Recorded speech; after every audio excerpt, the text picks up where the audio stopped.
Social media ஃபுல்லாவே பயங்கர வைரலா போய்க்கிட்டு இருக்கக்கூடிய ஒரு விஷயம் அப்படின்னா, அது த்ரிஷா அவர்கள் அவங்களோட சோசியல் மீடியா பேஜ்ல போஸ்ட் பண்ணியிருக்கக்கூடிய ஒரு ஃபோட்டோ தான். அண்ட் அதுதான் இப்ப எல்லாராலயுமே பேசும் பொருளா மாறியிருக்கு. அண்ட் இது மட்டும் இல்லாம இதனால சங்கீதா விஜய் அவர்களோட மனநிலையுமே எப்படி இருக்கும் அப்படிங்கிற ஒரு கேள்விக்குறி உண்டாக்கியிருக்கு. அத பத்தி தான் இந்த ஒரு வீடியோல நம்ம பார்க்க போறோம். கடந்த ஜூன் 22 தமிழக முதல்வர் திரு ஜோசப் விஜய் அவர்களுக்கு 52வது பிறந்தநாள். இந்த ஒரு பிறந்தநாளை முன்னிட்டு நிறைய நடிகர், நடிகைகள், ரசிகர்கள், அரசியல் பிரமுகர்கள், தலைவர்கள் அப்படின்னு எல்லோருமே அவருக்கு தங்களோட வாழ்த்துக்களை ஷேர் பண்ணியிருந்தாங்க.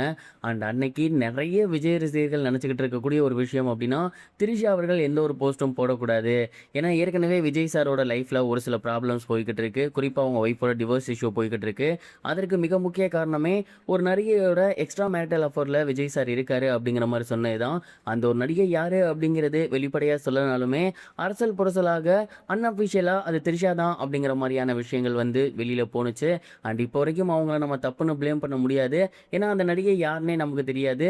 இந்த மாதிரியான ஒரு நிலையில முதல்வர் ஜோசப் விஜய் அவர்கள் பிறந்தநாள் முடிஞ்ச அடுத்த நாள், அதாவது நேத்து திரிஷா அவர்கள் அவங்களோட சோசியல் மீடியா பேஜில் விஜய் சாரோட கேக் வெட்டி கொண்டாடுற மாதிரியான ஒரு பிக்கை ஷேர் பண்ணியிருக்காங்க. அண்ட் இதை பார்த்த நிறைய விஜய் ரசிகர்கள் மற்றும் டிவிகே தொண்டர்களே அப்செட் ஆகியிருக்காங்க. இந்த நேரத்தில் ஏன் இந்த மாதிரியான ஒரு ஃபோட்டோவை அவங்க பகிரணும்? ஏற்கனவே தமிழ்நாட்டில் ஏகப்பட்ட பிரச்சனை போய்கிட்டு இருக்கு.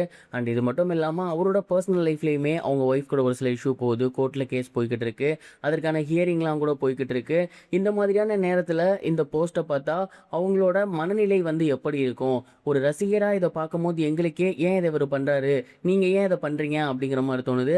அப்படிங்கிறப்ப அஸ் அ ஒய்ஃபாக அவங்களோட மனநிலையை நீங்கள் யோசிச்சு பார்க்குறது இல்லையா? அவருக்கு 2 பிள்ளைகள் இருக்காங்க. அவங்க 2 பேருக்குமே கல்யாண வயசு இருக்குது. அண்ட் அவங்க இந்த போஸ்ட்டை பார்த்தா என்ன நினைப்பாங்க? அண்ட் சமீபத்தில் தமிழ்நாட்டில் ஒரு சில கோர சம்பவங்கள் கூட நடந்துருந்துச்சு. அம்மோனியா கசிவு ஏற்பட்டிருந்துச்சு. இதனால தான் விஜய் சார் கேக்கே வெட்டல அப்படிங்கிற மாதிரி சொல்லியிருந்தாங்க. இப்படி ஏகப்பட்ட பிரச்சனைகள் இருக்கும்போது அவரோட நீங்கள் கேக் வெட்டி கொண்டாடுற மாதிரியான போட்டோ அப்படிங்கிறது தேவைதானா? இது எல்லாத்தையும் விடுங்க. ஒரு பொண்ணா இன்னொரு பொண்ணோட மனநிலையை யோசிச்சு பாருங்க. விஜய் சார் முதலமைச்சர் ஆனதிலிருந்து அவங்களோட குடும்பத்தை சந்திக்கல, அவங்களோட பிள்ளைகளை சந்திக்கல, அவங்களோட ஒய்ஃபை சந்திக்கல. இப்போ வரைக்கும் அவங்களுக்குள்ள பேச்சுவார்த்தை இருக்கான்னு தெரியல. டிவோர்ஸ் கேஸும் போய்கிட்டு இருக்கு. இந்த மாதிரியான நேரத்தில் நீங்கள் இப்படி ஒரு ஃபோட்டோவை ஷேர் பண்ணும்போது கண்டிப்பாக சங்கீதா விஜய் அவர்களுக்கு அது மேலும் கோபத்தை ஏற்படுத்தும், மிகுந்த மன உளைச்சலை உண்டாக்கியிருக்கும். அண்ட் சமீபத்தில் சுமூக பேச்சுவார்த்தை அவங்களுக்குள்ள போகுதுன்னு சொன்னாங்க. பட் இந்த ஒரு போஸ்ட்டை பார்த்தாங்கன்னா கண்டிப்பாக அது நடக்க வாய்ப்பே இல்லை அப்படின்னு தான் சொல்லணும். ஸோ இந்த மாதிரியான விஷயங்களால் ப்ளீஸ் நீங்கள் இதெல்லாம் தவிர்த்துருங்க அப்படிங்கிற மாதிரி திரிஷா அவர்கள்ட்டையுமே அந்த சோசியல் மீடியா போஸ்ட் கமெண்ட்டில் நிறைய பேர் சொல்கிறத நம்மளால் பார்க்க முடியுது. பட் ஒரு விஷயம் கிளியர், இந்த போஸ்ட்டை பார்த்ததுக்கப்புறம் கண்டிப்பாக சங்கீதா அவர்களோட மனநிலை அப்படிங்கிறது உடஞ்சி போயிருக்கும் அப்படின்னு தான் சொல்லணும், முற்றிலும் மாறி இருக்கும் அப்படின்னு தான் சொல்லணும். நீங்கள் அந்த ஒரு போஸ்ட்டை பார்த்தோன்னே உங்களோட மனநிலை எப்படி இருந்துச்சு அதை மறக்காமல் கமெண்ட் பாக்ஸில் ஷேர் பண்ணுங்கள்.